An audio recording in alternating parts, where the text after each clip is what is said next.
वहां दोनों जगह से मेरा बंधन आप काट कर मेरा स्नेह पाश अपने आप से बांध ले। प्रभु, स्नेह पाश मेरा आपके चरणों में बंधा रहे, ऐसा आशीर्वाद दीजिए। भगवान के नेत्र सजल हो गए। बुआ, क्या मांग रही हो? आज भगवान को अंदर ही अंदर दुख है कि मेरी बुआ ने पहली बार मुझसे कुछ मांगा और मैं दे ना पाया, क्योंकि देना संभव ही नहीं है। कोई दुख कैसे दे सकता है? और भगवान तो वैसे भी सुख की राशि है। रामचरितमानस में गोस्वामी तुलसीदास जी ने भी कहा है कि जो आनंद सिंधु सुख राशि सी करते थे हम लोग उपासी। जो आनंद सिंधु सुख राशि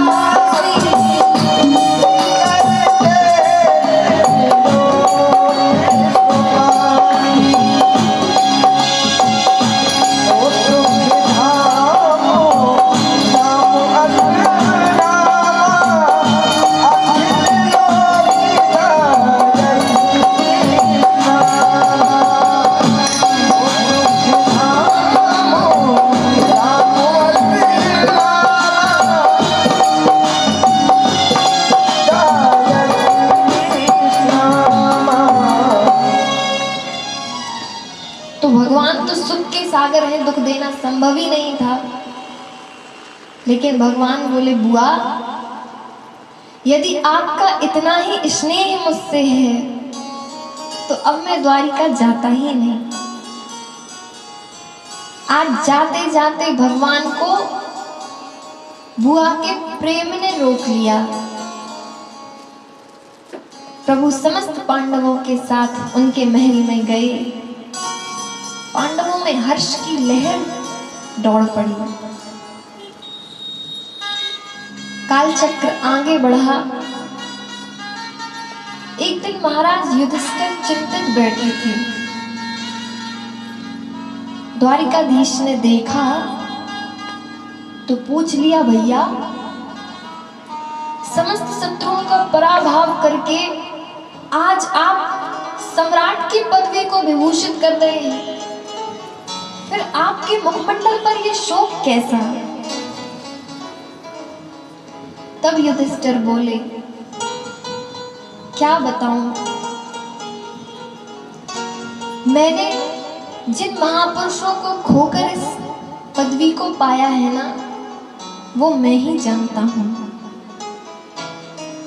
जिन गुरु द्रोणाचार्य ने बाण रखना सिखाया, मैंने उनको उस युद्ध में मारा। जिन पितामह भीष्म ने उंगली पकड़कर मुझे चलना सिखाया, हमारे कारण वो बाणों की सैया पर पड़े हैं। हजारों लाखों सैनिक वीर गति को प्राप्त हो गए उस युद्ध में। उन सैनिकों की स्त्रियां जब मेरे सामने आती हैं ना, तो मेरे मन में बहुत कष्ट होता है। उन्हें देखकर मुझे लगता है कि इस सब का जिम्मेवार केवल मैं ही हूं। कितनी मांगों का सिंदूर उजड़ गया, कितने बच्चे अनाथ हो गए। भगवान ने कहा, भैया, आप इतना क्यों सोचते हैं? प्रभु ने समझाने का प्रयत्न किया, पर युधिष्ठिर मानने को तैयार ही नहीं, क्योंकि वो तो भगवान को अपना छोटा भाई ही मानते हैं। और देखिए, उपदेश तब तक प्रभावित नहीं करता जब तक उपदेशक के प्रति आपकी गुरुत्व की भावना ना हो। भगवान समझ गए ये ऐसे नहीं मानेंगे। भगवान बोले, अच्छा चलो, पितामह भीष्म के पास चलते हैं। प्रभु समस्त पांडव परिकर को लेकर पितामह भीष्म के पास पहुंचे पांडवों ने चरणों में प्रणाम किया। पितामह भीष्म बाणों की सैया पर पड़े हैं। शरीर के प्रत्येक अंग में बाण ही बाण लगे हैं। शरीर का हिलना डुलना संभव ही नहीं है। अर्जुन ने प्रणाम किया। पितामह ने दृष्टि उठाकर देखा, अर्जुन तुम्हारा सारथी नहीं आया क्या? इतने में भगवान सबसे पीछे दुके थे, हाल आ गए। दादाजी बुलाया क्या आपने? पितामह भीष्म मुस्कुराए, अच्छा तो तुम भी आए हो? द्वारिकाधीश बोले हाँ। अर्जुन से प्रश्न पूछा, अर्जुन जानते हो या नहीं है कौन? अर्जुन ने कहा जी पितामह, ये हमारे मामा वसुदेव के पुत्र वसुदेव कृष्ण हैं। पितामह भीष्म बोले वाह अर्जुन, कभी तुम इन्हें शांति दूत बनाकर संदेशवाहक बना देते हो, कभी गुरु बनाकर गीता का ज्ञान प्राप्त करते हो, तो कभी अपने मामा का बेटा बताते हो, कभी सारथी बनाकर इनसे रथ हकवाते हो। तुम आखिर कितने संबंध हैं तुम्हारे इनके साथ? अर्जुन मुस्कुराने लगे। पितामह भीष्म ने प्रभु की ओर इशारा किया, हे प्रभु, ये शरीर इस बाणों की सैया पर अभी तक इसलिए पड़ा रहा कि मेरा प्रण था कि जब तक आप नहीं आएंगे तब तक मैं अपनी देह त्याग नहीं करूंगा।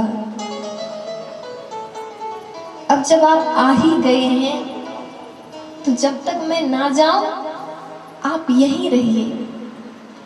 अहम यावत दम कलेवरम हिमोनि तावत प्रतीक्षताम।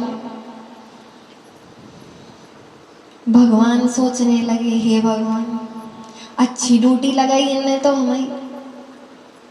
अगर एक आध महीने इन्होंने जाने का प्लान कैंसिल कर दिया तो हम तो यहाँ खड़े ही रहेंगे हैं, क्योंकि पितामह भीष्म को तो इच्छा मृत्यु का वरदान है।